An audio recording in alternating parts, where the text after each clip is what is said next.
Hey, my friend, it's James Quilty, and welcome to another episode of Beyond Your Upline. So, I got a question for you. So, when you are training new business partners, or when you first started in your business, what was the first thing that you did before you started selling your product or you started presenting your business? Was it a names list? Was it getting people on to a three-way phone call with your leader?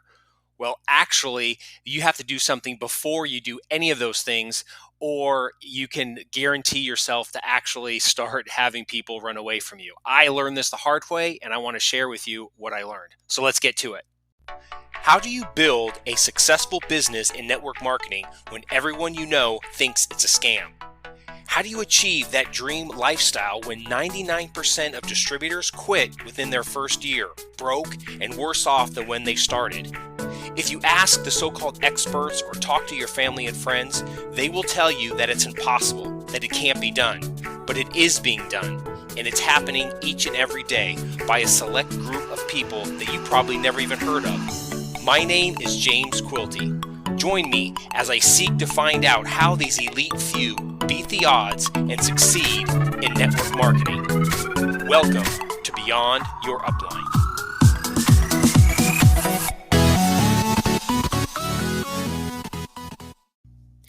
So, what is that one thing that you need to really focus in on and really dial in before you actually go out into the marketplace to start selling your product or presenting your business opportunity?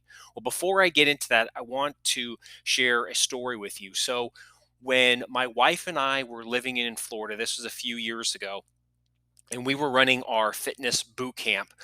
We were we started off, helping mostly well, I would say like 30-year-old women who were overweight that wanted to get back into shape, that had already had like one or two kids, and they wanted to get back to their pre-baby weight. Right. And so that's who we started to work with. And then as the business started to grow, we started expanding and looking at different marketing opportunities, and we really enjoyed. That's who we started off with, was that not stay at home, but that 30-year-old had a couple kids and wanted to get to their pre-baby weight. That was who we were attracting. But as the business started to grow, I was doing most of the work. My wife helped for a little bit, but then, when we had our children, she went home and she started taking care of the girls. And so I really started gravitating towards the people that had already lost their initial weight and wanted to go further, that advanced type of athlete. I wanted to start, doing more harder, more difficult, more intense sort of things, right? And that's what I really started to enjoy. Well, one of our most successful lead generation systems that we had was, we had a lot of people that were coming in through Groupon. And if you don't know what Groupon is, it's basically it's a site that would promote your offer to their entire database all over, your area, but at a discount, right? And they brought in a lot of leads. And when we first started off our business, it was really lucrative and it helped out a lot. And so we continued with that. But what I started noticing is it was still bringing in a lot of those people that were beginners, that needed to be handheld. And we were doing group training, right? We were doing large group training. And so it was very difficult for me to write a workout to accommodate all these different fitness levels. And I know there's a lot of programs that are out there that say, we cater to all fitness levels, right? We have progressions and regressions and all of that stuff. And that may be true, but when you have 20 to 30 people in a large group setting, it is very difficult for you to have a workout and then have to go through all of these different modifications, right? Because there's a lot of dead time. People are standing around where you're trying to explain and that sort of stuff. And again, I didn't want anybody to get hurt, but I started noticing a lot of these new beginners that were coming in, and it was, like I said, it was very difficult. And I was like, oh my gosh, and I remember this one instant where this one lady came in. She was an older lady, and like I said, I was I really wanted to start focusing in on those more advanced athletes, and there was people that wanted me to push them. And so, from the feedback that I had previously, obviously, because I was always looking at my client base, and I was always asking them, what is it you need, what is it you want? And a lot of them wanted to be pushed. A lot of them, wanted me to help them break through a lot of their excuses. So I was in a training session, and there was a lot of people that were kind of just throwing weights around and weren't really into it. And so I pulled everybody aside and I said, okay, and it was on one of their breaks, and I kind of coached them a little bit. I said, hey, while you're going through this, remember, you have to focus in on what you are doing, because if you're just going blindly through the motions, what's going to happen is you're going to end up injuring yourself, and we don't want that. All right, so focus in. If that means you need to go dial it down with the weights, focus in on the movement, focus in on that pattern, and then once you've got that pattern, then we can increase the weights, right? And there was, like I said, there was this older lady that it was like her first session. She had come in through like a Groupon, right? And so everyone jumped in and started doing the workout. Well, I got a message the next day from Groupon. She had canceled. She wanted her money back, and she had left a really really negative review. And she said, I came in to just lose some weight. I didn't come in here to be yelled at. I didn't come in here to be lectured, right? And at first I was like, "Ugh, are you serious? You really think that that's what I was doing?" And obviously I kind of blew it off, and I said, you know what, whatever. But as I started thinking about it, and I kind of vented to my wife, and vented some of the people that some of my inner circle, and my staff, a lot of them, they started to open up my eyes. And especially one of our long-term clients, and they had their own business. They had a carpet cleaning business. He sat down and he talked to me. He said, what she is saying is actually true. And I was like, well, what are you talking about? This is what we're doing. And he said, I understand that, but what is it, or who is it that you want to serve? Was she the one that you really wanted to serve? And I said, well, no, not really. And he said, exactly. He said, you're bringing in people, because you want leads, but you're bringing in the wrong people. She was looking for something that was going to be a little bit more slower pace. She was looking for someone who was going to kind of take her by the hand, but that was not the program that you have. Is that correct? That's not who you wanted to work with. And I said, well, yeah, I guess you're right. He said, so if you had everything, everything being equal, who is it that you would really want to work with, right? And so he was the one that really got me to dial in that, I wanted to work a little bit, I wanted to work more with those advanced athletes. I'd already worked with the beginning people, but I wanted to focus in more on those people that had gotten that initial weight loss, but they wanted to take their fitness level to the next level. That's who I wanted to work with. And he said, okay, well, then you need to stop attracting, or you need to stop putting advertisements out for those beginner people. And I said, wow, huh. And so I share that story with you because so many of us are so excited when we first start our business. What do? We go out to the marketplace and we just start spewing out, hey, are you looking to lose weight? Hey, I got this thing. Hey, I got this. And there's people that are out there, especially when we're going through our personal contacts and our family and our friends and the people that really cherish us on a deep level.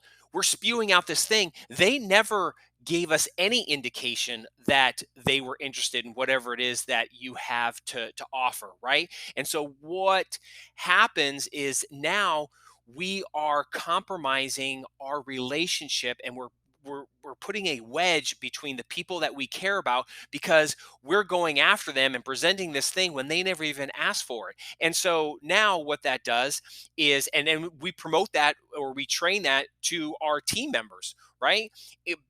When we should be sitting down with them and asking them, okay, so who is it that you want to help? Because obviously there's going to be some rejection, right? But when you just go blindly out into the microplace, the marketplace, or you go blindly out through your friends list and just start picking up the phone and calling and saying, hey, I got this thing. Hey, can you do me a favor? Hey, can you check this out? Really, what you're doing is you are setting yourself up for unnecessary rejection. Does that make any sense? Because it reminds me of this TV show I used to watch way back in the day called Mad TV, and it was basically 30 minutes, and they would do all these like different skits. It was kind of like Saturday Night Live, but it was a little bit different, and it was really funny. And there was this one character that would go into all these different episodes. He's called Darrell, right? And he would come in, and he was like, "My name's Daryl, but with an RL, so it's called Darrell." Right? And he was always hitting on all of these girls. But his whole pitch was he would go up to these girls and he would say, "Hey, do you want my number? You want my number? You want my number?" Right? And he would go to all these girls, "Do you want my number? You want my number?" And that's kind of like what we sound like and what we do. And I know that kind of sounds ridiculous, but that's exactly what we do when we go out into the marketplace or we pick up the phone and we're calling through our names list, just trying to pitch them on our thing, just trying to get them to a three-way phone call, or just trying to get them to look at this video. We're doing the same thing that Daryl did in Mad TVs. Do you want my number? Do you want my number? Do you want my number? Right? When we should be doing before we even do that is decide who it is we want to work with. Because when we know exactly who we want to help, right, then the language that we use is going to be very specific for them. Does that make any sense? And a lot of times when I talk to network marketers, about this, they're like, "Well, who am I going to help? I don't know who I'm going to help," which is a very fair question, right? And sometimes you've had a certain situation, right, or you had like eczema, or you needed to lose weight, and you did it through ketosis, right? And so that's your thing. And so you can help people who like want to lose weight, and like your thing is if you are in a company that sells ketone products, or if you have essential oils, right? And so you had, let's say, lower back pain, and so you had the essential oils that help with the lower back pain. Well, then you want to help people who are struggling with lower back pain, and they've tried everything else and it hasn't worked. Does that make sense? Right? So another great example that I could use is, so my wife and I, we have been eating whole food plant based, or sorry, whole food plant based foods. I can't talk. We've been doing that for about 7-8 years now, right? And it had nothing to do with wanting to save the environment, or the way that they process meat. It had nothing to do with that. It had everything to do with just we weren't feeling healthy. We were in our 40s, and we were eating a lot of high protein, just like what we did when we were younger, and we weren't getting the same results. We were noticing a lot more aches and pains. We were noticing a lot more inflammation. And so we started doing some research, and we had found that plant-based eating helps to lower not only insulin when you get older, but it also helps with inflammation. All right. But that's us. Okay. So if somebody came to us and said, "Hey, I'm selling some steaks. Hey, would you like to buy some?" We're not a good fit for them. And I don't care what your upline is telling you. If somebody is vegetarian, you are never going to be able to sell them on meat. It's not a good fit. And so you're going to all these vegans trying to sell meat, and they're saying, "No, get away from me. This is a scam." And you are suffering unnecessary rejection, and you train that to your team. Does that make any sense?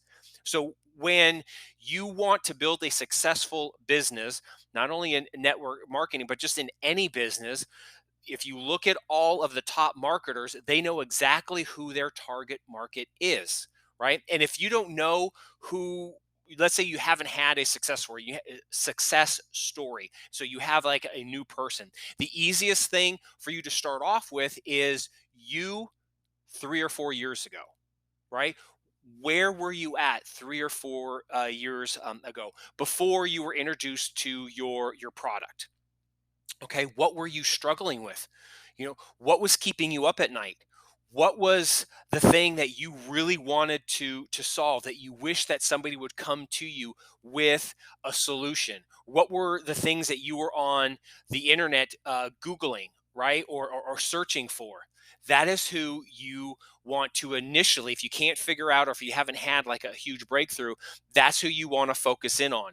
Because if you know who your target market is, if you know who it is that you want to help, then when you are doing your pitches, or when you are out in the marketplace, or when you are on social media, guess what?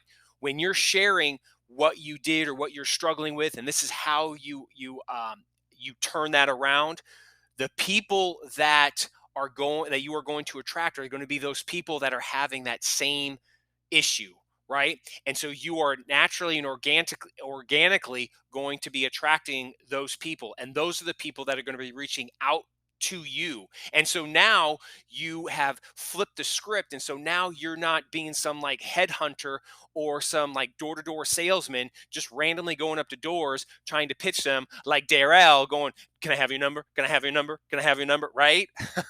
So you have these people that are coming to you that specifically are looking for what you have. And so now you are taking out that unnecessary rejection, which one, it's going to be a more pleasant experience for you. You're going to really enjoy this business that you're building. And then number two, when you bring on business partners and you share this training with them, or you walk them through this, guess what? They're going to start experiencing the same thing that you have experienced, and they're going to stick a lot longer. The reason why so many network marketers quit in this industry and turn around and say, yeah, it's a big scam. Yeah, I lost money and blah, blah, blah, and all this other stuff is because of what uplines are continually training them on. Go get your names list. Get them on a phone call. Just go out and just share. See if they'll support you, and all those other things that they tell you to try and get customers. And look, you may get some people to buy, a lot of them buy just because they want to support you, but I'm here to tell you that that is not how you build a business. And that may be great for some upfront cash, but what are you going to do after that? Right? It's like in the previous episode. How do you promote your business? How do you build your business beyond your family and friends? Because there's always going to come a time where that warm market dries up, and there's going to be people that you meet and that you work with. Some are going to have a lot larger network to work with, right? And they're going to have professional relationships where they can just pick up the phone and say, "Hey, I just need you to take a look at this. I need you to do this thing," and they'll do it, right? But the majority of the people that are first starting off into business, this is like their first thing, dipping their toe into entrepreneurship, and so they don't have like a huge contact list, or they may have like a huge list of friends, but they haven't talked to them in years, and it's really uncomfortable, and it makes not only us but also the industry look sleazy when you're calling up your friends that you haven't talked to, or classmates that you hadn't talked to in years, trying to pitch them on something. And you know what? You can sugarcoat this, and your upline can sugarcoat this, and you're like, well, there's these stories, and you never know who may need this. And that is true. But I'm here to tell you there's a lot more negative stories out there because of that, because we are presenting ourselves, just reaching out to somebody. And have you ever been in a situation where, somebody called you up and you're like, I hadn't thought of that person in a while. Hey, that was really great that you're reaching out to them. But you find out that the only reason they were reaching out to you is because they wanted something from you. That makes you just feel sleazy, right? I don't know about you, but that made me feel horrible. And I was the one that was doing that, right? And so that's what made me started to, okay, I don't want to do this anymore. How do I build this a different way? How do I build this in a way that is going to be enjoyable for me? How am I going to do this in order to give some strategies to the people that I recruit for this business, in order to make them look like a professional, so they can still keep their relationships with the people that they care about, keep those relationships, personal, and then go ahead and build the business for those people who are actually looking for what they have. Does that make any sense? So when you sit down, ask yourself, who is it that I want to serve? And if you can't come up with something, if you haven't had any type of, like I said, any type of like, major transformation, think of yourself 2 to 3 years ago. What were you going through? Or where were you at right before you were introduced to your product or your opportunity? And that is going to be your target market. So when you're on social media, you are talking about the struggles that you went through. You're talking about the things that you were searching, the things that was going on in your mind, the things that, that you wish you had a solution for, that was keeping you up at night. That is what you talk about on social media. And then when people reach out to you, guess what? That's when you have an opportunity, because you have a willing, open ear that you can present your opportunity with, or your product. Does that make any sense? So your homework is to go out and figure out what your target market is, and then share this with your team, right? Then we can start building a profitable business that is actually acquiring customers that want what we have. We do it in a way that makes them feel not pressured, but actually understood, right? And they actually want to give you money for what you have. That is not only going to help your business, but it's also going to help the industry, and it's going to help to change things. That, network marketing is a legitimate business, building avenue or vehicle, and it is not a scam like you hear a lot of other people talking about. But that's all that I have. Those some thoughts that I was running through my head. I hope you got some value with this. Please share this. Give us a review if you haven't already. And like I say always, I'm going to see you in the next episode. Bye-bye. Hey, thanks for listening. If you want to hear more of how the top income earners are actually building their network marketing business beyond their family and friends, please subscribe so you don't miss any of the secret hacks that I uncover.